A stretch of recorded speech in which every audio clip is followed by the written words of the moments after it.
Hi வணக்கம். இன்னைக்கு Pandian story இன்னைக்கான எபிசோடு தாங்க பார்க்க போகிறோம். அதுக்கு முன்னாடி என்னோட சேனலை சப்ஸ்கிரைப் பண்ணி வச்சுக்கோங்க. ரூமில் வந்து தங்கமயிலும் மீனாவும் பேசிக்கிட்டு இருப்பாங்க இல்லையா, அப்போ வந்து அவங்க அம்மா வந்து தட்டிக்கிட்டே இருப்பாங்க, மாப்பிள்ளை என்ன சொன்னாருன்ட்டு. அப்போ என்ன பண்ணுறாங்கன்னா, தங்கமயில் ரொம்ப கோவப்பட்டு வெளியில் வந்து அவங்க அம்மாவை பிடிச்சி திட்டுறாங்க.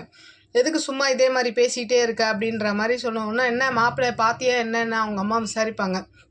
அப்போ இவங்க என்ன சொல்கிறாங்க, நான் மாப்பிள்ளையை அவரை போய் நான் பார்க்கவும் இல்லை, நான் கன்சீவ் ஆனதையும் நான் சொல்லவும் இல்லை, நீயும் போகக்கூடாது அப்படின்னு சொல்லுவாங்க.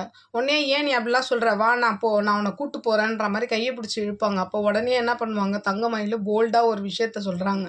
நீ இதே மாதிரி என் வாழ்க்கையை சீரழிச்சதெல்லாம் போதும், நீ வந்து என் வாழ்க்கையை சீராக்கிறன்னு நீ ஃபுல்லாக சீரழிச்சிட்ட. இதுக்கு மேலே நீ போய் என் புருஷங்கிட்டே ஆகட்டும், என் புகுந்த வீட்லேயே ஆகட்டும், நீ போய் நான் கன்சீவாக இருக்கிற விஷயத்த நீ சொன்னேன்னு வச்சுக்கோ, அதுக்கப்புறம் நான் உயிரோடையே இருக்க மாட்டேன் அப்படின்ற மாதிரி மிரட்டிடுறாங்க. இதெல்லாம் கேட்கும் போது மீனாக்குமே அப்படியே அதிர்ச்சி ஆகிடுது, என்ன இவங்க இப்படிலாம் பேசுகிறாங்க அப்படின்னு.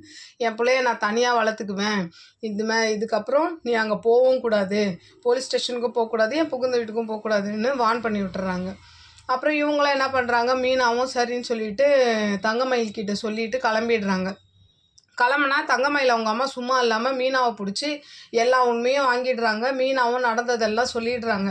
சொன்னதுக்கப்புறம் கோவப்படுறாங்க. அப்போ மீனா திட்டுறாங்க, இந்த மாதிரி பண்ணி வைக்காதீங்க, இந்த ஒரு தடவையாவது அக்கா வாழ்க்கையில் அவங்க முடிவெடுக்கட்டும், நீங்கள் முடிவெடுத்து நாசமாக போனதெல்லாம் போட்டோம் அப்படின்ற மாதிரி அவங்களும் சொல்லிடுறாங்க. சொன்னதுக்கப்புறம் இவங்க அமைதியாக போயிடுறாங்க. அப்புறம் பார்த்தீங்கன்னா, சரவணன் என்ன பண்ணுறாரு, அவங்க ஃப்ரெண்டு அஞ்சலியை மீட் பண்ணி நடந்ததெல்லாம் சொல்கிறாரு.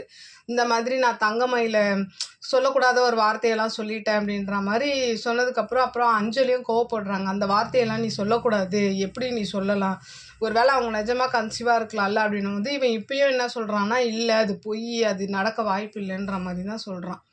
அப்படியே இந்த பக்கம் பார்த்தீங்கன்னா தங்கமயில் அப்படியே நடந்து வெளியில் வராங்க. அப்போது மீனா ஃபோன் பண்ணி எப்படி இருக்கீங்கன்னு விசாரிக்கும் போது, எங்கே போயிட்டுருக்கீங்கன்னும் போது, இல்லை கொஞ்சம் வெளியில் வந்தால் நல்லாயிருக்கும்னு தோணுச்சு, அதனால் மாத்திரை வாங்க போகிறேன்ற மாதிரி பேசிக்கிட்டே இருக்கும்போது பார்த்தீங்கன்னா, சரவணனும் அந்த அஞ்சலியும் அவங்க ஃப்ரெண்டு அஞ்சலியும் ஒரு ரெஸ்டாரண்ட்டில் ஜூஸ் குடிச்சிட்டு போகிறத வந்து தங்கமயில் பார்த்துடுறாங்க. பார்த்துட்டு அவங்களால அதிர்ச்சி ஆகிட்டு அப்படியே அழுகையை அடக்கவே முடியல, அப்படியே அழுதபடியே நிற்கிறாங்க. அவங்க 2 பேரும் ஜூஸ் குடிச்சிட்டு அப்படியே வண்டி ஏறி போகிறாங்க. அப்படியே இன்றைக்கான எபிசோடு முடிச்சிருக்காங்க. பார்ப்போம் நாளைக்கு என்ன நடக்குதுன்னு பார்த்துட்டு நான் உங்களுக்கு ரிவ்யூ கொடுக்குறேன். என்னோடய சேனல் பிடிச்சிருந்தா லைக் பண்ணுங்கள், ஷேர் பண்ணுங்கள், கமெண்ட் பண்ணுங்கள். என்னோடய சேனலை சப்ஸ்கிரைப் பண்ணி சப்போர்ட் பண்ணுங்கள்.